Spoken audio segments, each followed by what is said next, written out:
아까도 법적으로 창업기업이냐 아니냐 또는 그 창업기업으로 인정 안 받는 종목들이 있듯이 이런 지원금 자체에도 제한사항과 우대사항들이 있습니다. 제한을 받는 경우는요, 아무래도 금융에 관련된 연계성 때문에 신용불량자가 있으면 안 되고요. 그리고 국가 자금을 활용하는 입장이다 보니 세금이 체납되어 있는 경우도 안 되고, 그리고 현재 이 사업을 지원하는 채널이다 보니 그 사업장이 휴업이나 또는 폐업이 돼서는 안 되는 겁니다. 그리고 또 있죠.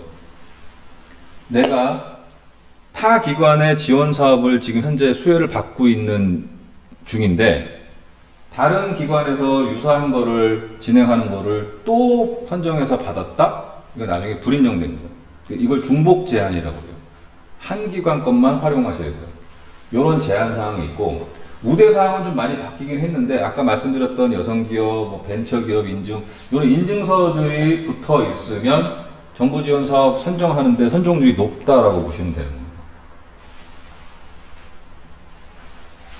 그리고 이 지원 사업, 그 지원금의 형태는 대체적으로 이 그림에서 보시다시피 초기에 창업을 준비해갖고 소프트하게 개발을 한 다음에 이제 어느 정도 구현할 수 있는 시제품을 만들 수 있는 정도까지 지원금을 활용할 수 있다라고 보시면 돼요.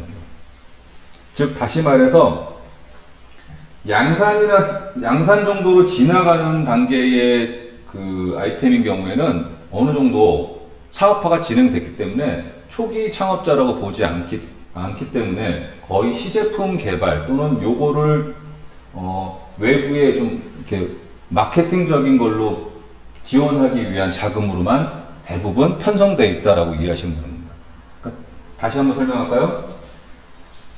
공장에서 실제적으로 판매를 위한 물건들을 만드는 쪽으로는 지원금을 활용할 수가 없다라고 이해하시면 됩니다. 그러니까 초기에 이런 라벨이 없는 모양의 시제품 이런 거를 개발하는 데는 지원금이 쓸 수가 있고, 막 찍어서 만들 때 이 지원금이 들어갈 수는 없다라고 이해하시면 되는 겁니다.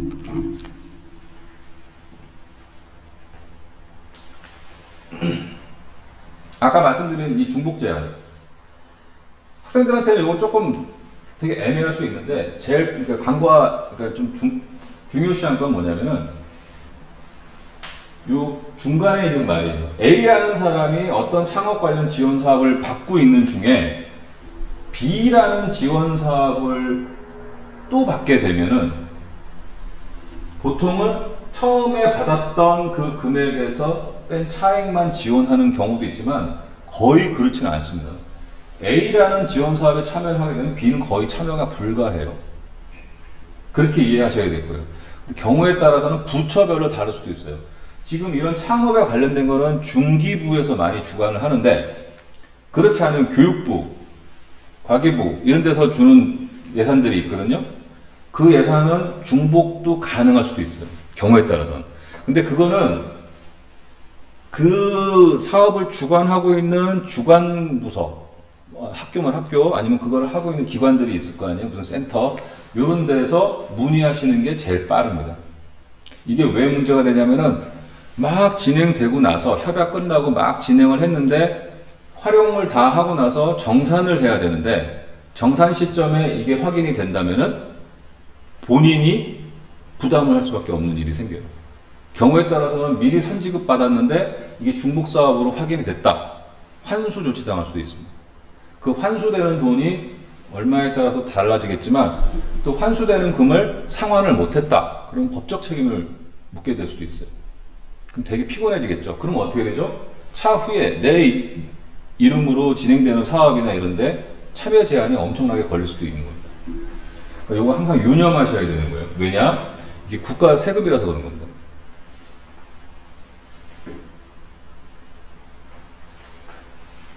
그래서 주변 분들한테도 이런 거 잘 알려주시면 좋겠어요. 융자와 보조금들이 항상 도는데 정보는 많이 있는 것 같은데 내가 잘 확인이 안 된다.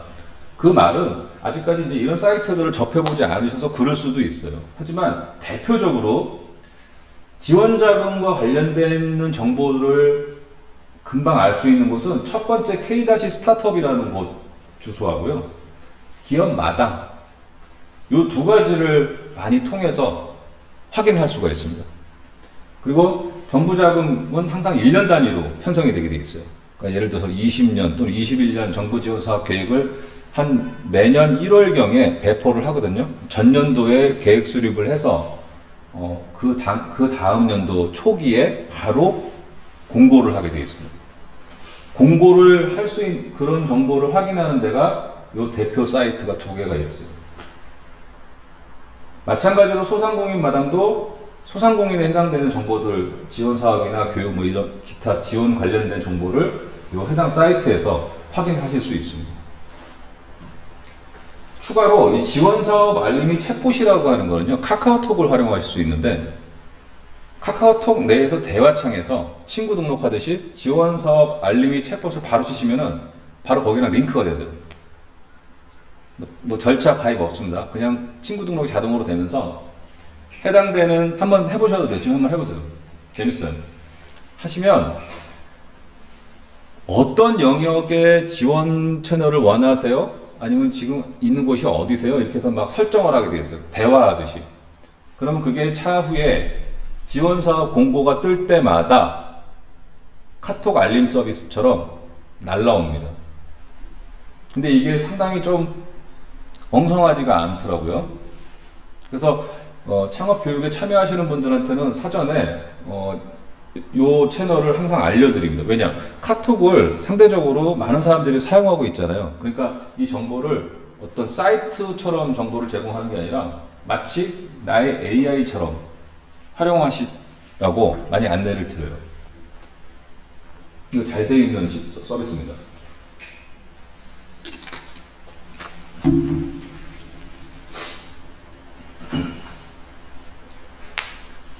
나머지 사항들은 한번 시간 나는 대로 좀 보시면 되는데, 이 기업마당 같은 경우에는 꽤 오래됐습니다. 그리고 이 시각적으로도 모바일로도 최적화되어 있어서 그 해당 필요한 영역 또는 지역 내에 사업 공고가 이렇게 좀 시각적으로 잘 나열되어 있어서 활용하기 좋은 사이트라고 보시면 됩니다.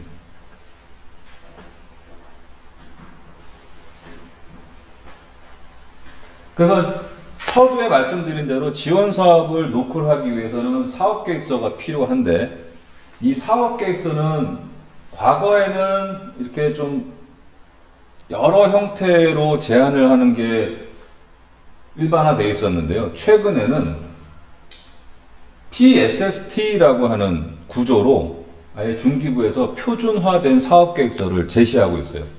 그 PSST의 P는 그 사업 아이템을 활용할 수 있는 고객 문제, 프로블럼. S는 그 문제를 해결해 줄 수 있는 솔루션, 그 영역을 쓸 수 있게 해놨고요. 또 하나의 S는 스케일업. 이거를 조금 더 사업을 확장할 수 있는 어떠한 이야기를 쓸 수 있는지 그런 영역을 하게 되어 있고, 맨 마지막에 T는 팀입니다. 팀. 그래서 아예 PSST라고 해서 이 표준 사업 계획서를 가지고 현재까지 진행되고 있는 모든 지원 사업을 그 틀 안에서 지원자들이 작성을 해서 기관에 제출하는 걸로 많이 활용되고 있습니다. 이거 이제 많이 좀 알아보셔야 돼요. 만약에 지원 사업을 좀 활용하신다면 그 PSST 사업계획서라고 그냥 일반 포털에 치시면 해당되는 그 서식의 계획서를 받아서 쓸 수가 있을 거예요.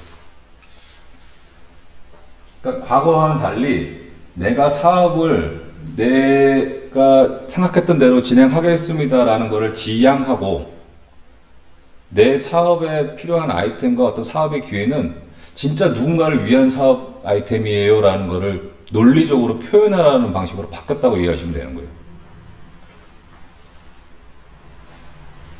그래서 다시 나오죠. 문제의식과 실현 가능성과 성장 전략, 팀 구성, 이러한 테마 하에 사업계획서를 작성하게 되어 있습니다.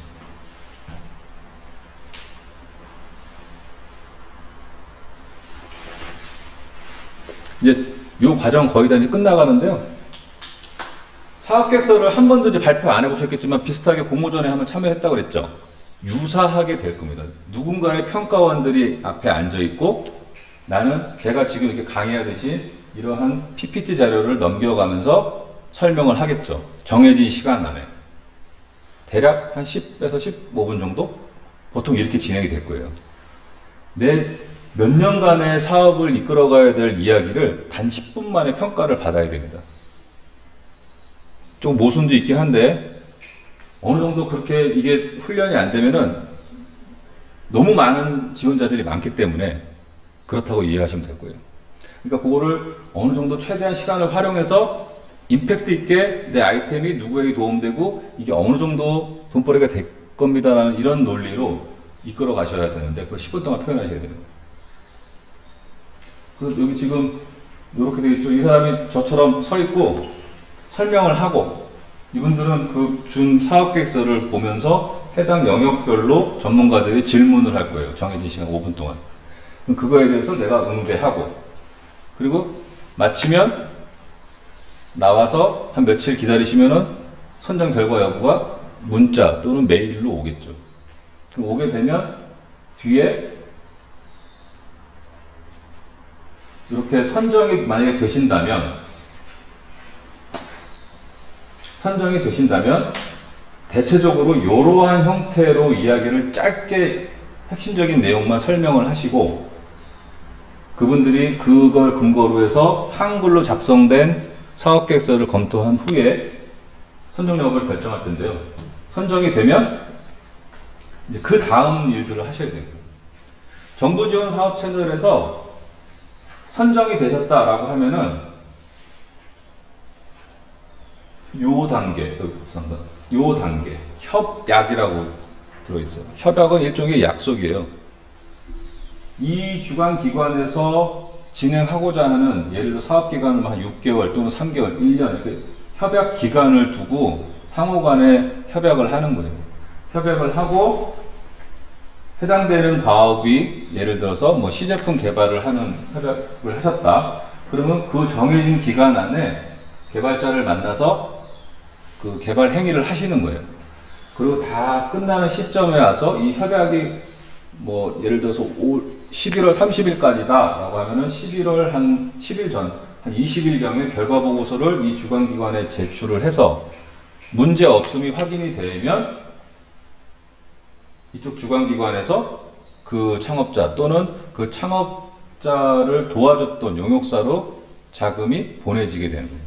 만약에 문제가 생기면 보완을 해야 되거나 경우에 따라서 극한 상황에서는 이렇게 좀 다른 조치가 일어날 수도 있어요. 환수 또는 미지급 뭐 이런 식으로. 그러니까 요거는 항상 염두하고 계셔야 됩니다. 항상 똑같진 않지만 거의 대동소이하게 이런 절차로 진행이 된다라고 보시면 돼요. 왜냐?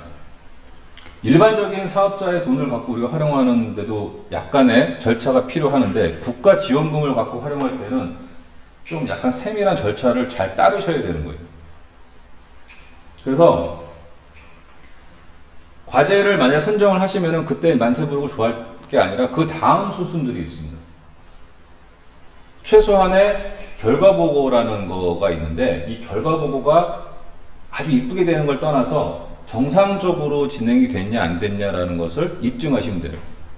지원금을 받기 위해서 그 사업에 대한 논리성을 가지고 사업계획서를 하는 것도 힘든데 앞으로 그 받은 지원금에 대해서 잘 쓰겠습니다라고 하는 결과보고 또한 중요합니다. 정부 지원에서. 근데 만약 간과를 하시고 처음이답시고 잘 몰라서 그랬습니다라고 하는데 경우에 딱 종종 좀 불미스러운 일이 종종 있었어요. 근데 그거를 거의 막판에 가서 수습이 안 될 정도로 되면 개인 피해가 되기 때문에 항상 지원 채널에 있는 담당자들이 그 사업이 잘 완수되게끔 스케줄 관리를 하는 게 정석입니다. 그래서 이것 또한 역시 아직 그런 걸 진행해보지 않으셨지만 차후에 그런 과제를 만약에 이제 선정을 받아서 하신다고 하면은 꼭 이런 그 진행 담당자들하고 상의를 잘 하셔야 돼요. 그리고 사전에 무언가를 결정하기 전에 잘 안 되면 그 담당들하고 상의를 하셔서 이게 적법한지 아니면 또 다른 방법이 있는지 수시로 체크하셔서 진행을 하셔야 됩니다.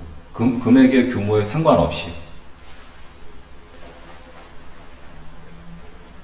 그래서 근데 이게 이제 선정 이후에요. 선정되시고 나면 사업비를 편성하는 그 가이드가 있어요. 그걸 지침이라고 대부분 통칭하는데 그 지침에 보시면 직접적으로 쓰는 그 사업을 직접적으로 운영하는 뭐 장비 구입비, 임차비, 뭐 마케팅 구축비, 기타, 용역비 이런 것들을 편성하는 퍼센테이지가 정해져 있는 경우가 태반일 겁니다. 그래서 그만큼 1,000만 원이라고 하는 지원을 받았을 때 한 400만 원 정도는 이 항목으로 쓸 수가 있고 간접성 경비, 사업장을 운영하기 위한 기타 뭐 공과금이나 이런 거 있지 않습니까? 이런 거를 한 요 범위 내에서 하세요라고 하는 지침이 있어요. 그 지침대로만 수행을 하시면 됩니다. 근데 이 지침에서 벗어난 특히 제일 민감한 게 인건비. 이 사업비를 받았는데 이 사업비상에 뭐 알바비라든지 주변 지인들한테 뭐 수고비 같은 경우로 이렇게 주는 경우 이게 불인정되는 게 상당히 많아요. 그러니까 항상 집행 전에 이 지침을 잘 꼼꼼하게 보시고 수행을 하셔야 되는 거죠. 그리고 이제 장비 구입비도 상당히 민감합니다. 예를 들어서 사업자가 이런 거를 사게 돼 있는데 소모품 같은 경우 뭐 PC나 노트북 이런 거를 사지 못하게 되어 있는데 불구하고 샀어요. 사서 그걸 증빙을 했을 때 불인정 받는 경우 그런 일 되게 허다합니다. 그래서 그걸 사전에 다 확인을 하셔야 됩니다. 그래서 특히 적은 규모의 그 지원금을 받아서 활용이 좀 턱도 없잖아요. 하지만 그러다 보니 어떻게 해야 돼요? 그걸 하기 위해서는 그 장비를 꼭 사야 되는 상황인데도 불구하고 어떻게 해야 되냐? 그럴 때는 리스, 렌탈 아니면 그 장비를 갖고 있는 전문가의 용역으로 풀어가시면 되는 거죠. 요거는 이제 실제 수혜를 받고 나서 나름 이런 그 창업 유관기관에 계신 분들하고 상의를 해보시면은 뭐 다 처리하는데 문제는 없는 걸로 확인이 됩니다. 그리고 예산의 범위에 따라서 이제 조금 그런 가이드가 없이 그냥 어떤 이렇게 러프하게 지원금이 들어왔을 경우에는 과제 선정을 할 때 여러 가지 과제가 이렇게 정해져 있을 거거든요. 그 중에 너무 많은 과제를 나열하지 마세요. 수행하기 힘들어요. 왜냐? 협약기간이 대부분 여유있게 안 주기 때문에. 협약기간이라면 아까 그 주관기관하고 선정기업이 약속을 하잖아요. 예를 들면 3개월 또 6개월, 1년 이렇게 기간을 정하는데 그 기간 안에 수행할 수 있는 만큼만 과제 선정을 하셔야 됩니다. 예를 들어서 내가 5천만 원의 지원금을 받았어요. 근데 대부분은 5천만 원 범위 내에서 이러한 걸 하세요라고 딱 가이드를 주는데 그렇지 않은 경우에는 내가 어느 정도 그걸 설정할 수가 있거든요. 근데 이참에 내가 다 해봐야지라고 하시다 보면 나중에 같은 다른 형태의 과제들을 동일한 양식의 서류들을 다 준비하셔야 되는 번거로움이 있습니다. 그렇기 때문에 예산 보시고 1개, 3개 그 범위 내에서 그 해에 그것만 좀 달성하겠다는 취지 하에 활용하시고 다음 연도에 다른 영역으로 또 지원하시는 게 베스트 플랜이라고 얘기를 들을 수 있어요. 초반에 이번에 안 되면 내가 다음에 또 어떻게 된다는 보장이 있겠어 라고 해서 초반에 많은 과업을 설정을 하시게 되면 그 과업 수행하시는데 엄청난 스트레스 받으실 겁니다. 그러면 결국엔 어떻게 되냐? 정부 지원 사업에 대한 되게 비관론조가 될 수 있어요. 뭐 얼마 되지도 않는 돈 왜 이렇게 복잡한 절차와 본인이 그렇게 해서 그런 거지 나라가 그렇게 만든 건 아니라고 얘기 드릴 수 있어요. 그러니까 이런 그림 보면 이해되시죠? 이렇게 하는데 이거 찾아가는 너무 복잡해 이럴 수 있기 때문에 가급적 단일 과제 그 예산이 허용하는 한도 내에서 좀 제일 우선순위적으로 급한 거 먼저 처리할 수 있는 거를 내부에서 결정하시고 그 예산만큼만 이용하시는 게 좋다. 여기 빨간 글씨로 있죠? 보조금을 한 항목당 쓰다 보면은 그 항목에 따른 집행 증빙 자료가 다 붙게 되어 있습니다. 예를 들어보면 예비 창업자한테 실행할 수 있는 비용을 한 1,000만 원 정도 선정해서 내려줬어요. 근데 뭐 당장 내가 필요한 거 막 계산하다 보니까 뭐 한 서너 가지가 나오네요. 근데 이걸 이 예산 갖고 하려니까 부족해. 그럴 때는 어떻게 하는 거죠? 1,000만 원이라는 돈은 국가 예산으로 들어온 거고 부족한 부분은 내 돈 더 넣으면 돼요. 이게 뭐라고 할 사람 없어요. 그걸 다른 말로 뭐라고 해요? 자부담이라고 합니다. 근데 최근에는 이 지원사업 채널에서는 대부분 자부담이라는 설정이 많이 돼 있어요. 그렇게 해서 예를 들어서 자부담 30%라고 하면 지원금의 자부담 30%면은 1,000만 원을 지원금을 받게 되면 이 비용의 30%만큼 얼마죠? 300만 원이에요. 그럼 토탈 1,300만 원 갖고 이 과업을 수행하셔야 되는 겁니다. 대체적으로 그렇게 설정이 되어 있어요. 그러니까 지원금이 내 자부담 없이 진행되는 케이스도 많지만 대체적으로는 중기부 사업 같은 경우는 자부담이 꼭 설정돼야만이 그 사업비를 내려준다. 이렇게 이해하시면 됩니다. 그래서 이런 사업비를 진행할 때 이러한 절차로 진행하시는 이 구조가 있으셔야 돼요. 사업비는 대체적으로 정부에서 그 창업자한테 돈을 바로 안 줘요. 보통 주는 걸로 알고 있었죠. 이 지원금으로 알고 있죠. 그게 아니라 우리 지금 재난지원금처럼 받는 그 개념이 아니라 이 정부 지원 사업은 그 해당 창업자가 무언가를 하기 위해서 대체적으로 요걸 다 용역이라고 하는 그 용어를 쓰는데 그 용역사한테 그 지원금이 나가게 돼 있어요. 1차적으로 그 창업자한테 돈을 그 계좌로 못 주게 돼 있습니다. 그래서 항상 계약과 그 용역사와의 견적서도 확인하셔야 되고 그거에 대해서 어떤 원인행위, 그 계약 용역사와 이 수의기업이 어떠한 절차로 서류를 관리하고 프로세스를 진행하고 있는지 그리고 실제로 그 물건을 받았는지 허위로 받은 게 아닌지 이런 거를 다 페이퍼로 입증하셔서 검수한 내용을 계산서화해서 그 입증된 자료를 그 기관에다가 알려주는 겁니다. 이게 일종의 정산 프로세스예요. 이렇게 하셔야 그 돈이 나한테 오는 게 아니라 그쪽으로 보내는 거죠. 그러면 결론적으로 어떻게 되죠? 내가 이 사업을 하기 위해서 일부 지원 자금을 활용해서 내 사업에 도움받을 수 있는 일을 하신 거잖아요. 이렇게 이해하시는 거가 맞습니다. 근데 일부 분들은 돈 그냥 나라에서 내 계좌로 보내주는 거 아니에요 라고 많이 하시거든요. 근데 그렇지 않다라고 이해하시면 될 거예요. 그래서 항상 사람은 실수도 할 수 있습니다.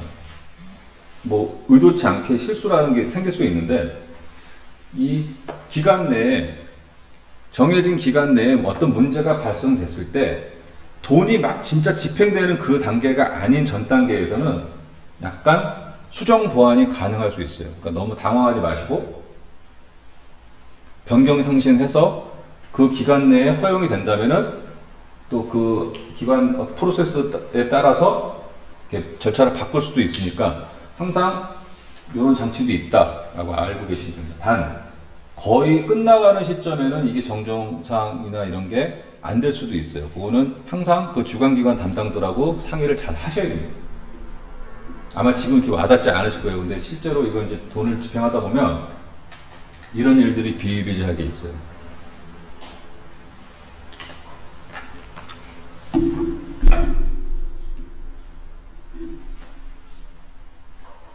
그리고 이제 반드시 제가 항상 다른 분들한테도 강조하는 거는 이 협약기간, 그 지원 사업을 주관하고 있는 기관하고 창업자, 수혜기업이 항상 준수할 수 있는 사항은 협약서나 아니면 그런 거를 하기로 한 약속된 그 기간이 있었거든요. 그 기간을 반드시 지켜주셔야 됩니다. 그렇지 않으면 여러 가지 파생되는 문제점들이 생길 수 있어요. 제일 먼저 뭐냐? 1,000만 원에, 예를 들어서 1,000만 원의 사업비를 가지고 어떤 좀 뭔가를 만들고 싶은데 그 기간이 벗어나서 급해지면 어떻게 될까요? 퀄리티가 떨어져서 결국에는 그 예산으로 만든 무언가가 제대로 활용이 안 되겠죠. 그러면 어떤 일이 일어나죠? 돈을 제대로 못 쓰게 될 수도 있어요. 그죠? 그러면 나중 가서는 또 어떤 일이 일어나죠? 내가 그 사업을 정말 접지 않는 이상 계속 해야 되는데 결국엔 그걸 다시 만들어야 되는 이중고가 생기겠죠. 그럼 그때는 어떻게 되죠? 중복 제한이 걸리기 때문에 결국엔 내 돈으로 다시 세팅해야 되는 경우가 생깁니다. 그래서 이거를 상당히 간과하시는 분들이 많아요. 한 달은 그냥 보내고 두 번째 달부터 하면 되지 이렇게 생각하시는데 그렇지 않습니다. 왜냐? 정해져 있는 용역사들도 그네들도 자기 업을 하는 사람들이어서 그 시즌별로 물량의 오더가 정해져 있겠죠. 근데 대체적으로 지원 사업들은 거의 말경에 끝나가야 되는 시점이 몰려요. 그럼 그네들이 내 것만 챙겨주진 않겠죠. 그럼 시간에 쫓기다 보면 결국엔 제대로 활용이 안 되는 경우가 많습니다. 그리고 또 그 수혜를 받은 대표자가 바쁘다는 핑계로 이런 과제 관리를 안 하는 경우가 더 많아요. 예를 들어서 직원한테 시켜서 막 의사결정을 한다든지 이렇게 되면은 좀 이렇게 매끄럽지 않게 과업이 종료되는 사례들이 많이 있습니다. 그런 것도 좀 잘 알고 계셔야 돼요.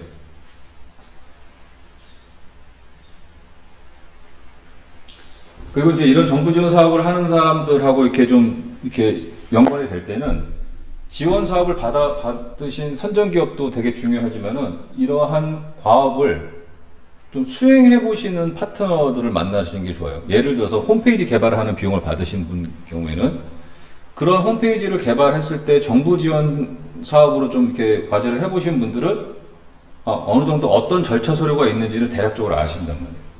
근데 그렇지 않은 어떤 용역 파트너사랑 하다 보면 서류의 결격이 되게 많이 있을 수도 있어요. 왜냐면 그분들도 그런 절차를 처음 해봤기 때문에. 그래서 가급적 그런 정부 지원 사업으로 이렇게 좀 용역으로 파트너를 해보신 레퍼런스가 있는 그런 분들하고 일하시는 것도 상당히 도움이 될 수 있습니다. 요거는 1번부터 12번까지는 이게 정답은 아니지만 대체적으로 이러한 서류가 갖춰지고 나서 정산보고 또는 결과보고를 하게 되면 무난하게 과제 수행에 문제 없이 사업비가 제대로 집행될 수 있다라고 참고하시면 됩니다. 요거는 그냥 제가 그 이전에 관련된 기관에서 지원해드린 업체분들 서류를 이렇게 만들어서 관리를 했었는데 그 후에 항상 사업이 종료되는 시점에는 각 사업단별로 회계감사를 하게 되어 있어요. 그래서 회계감사하는데 큰 문제가 없는 게 항상 확인돼서 여기 한번 나열을 해봤습니다. 이게 언제 학생들한테 필요할지 모르겠지만 항상 정부 과제에 필요한 서류는 한 요 정도 선에서 맞춰 놓으면 큰 무리 없이 진행할 수 있다라고 이해하셔도 돼요.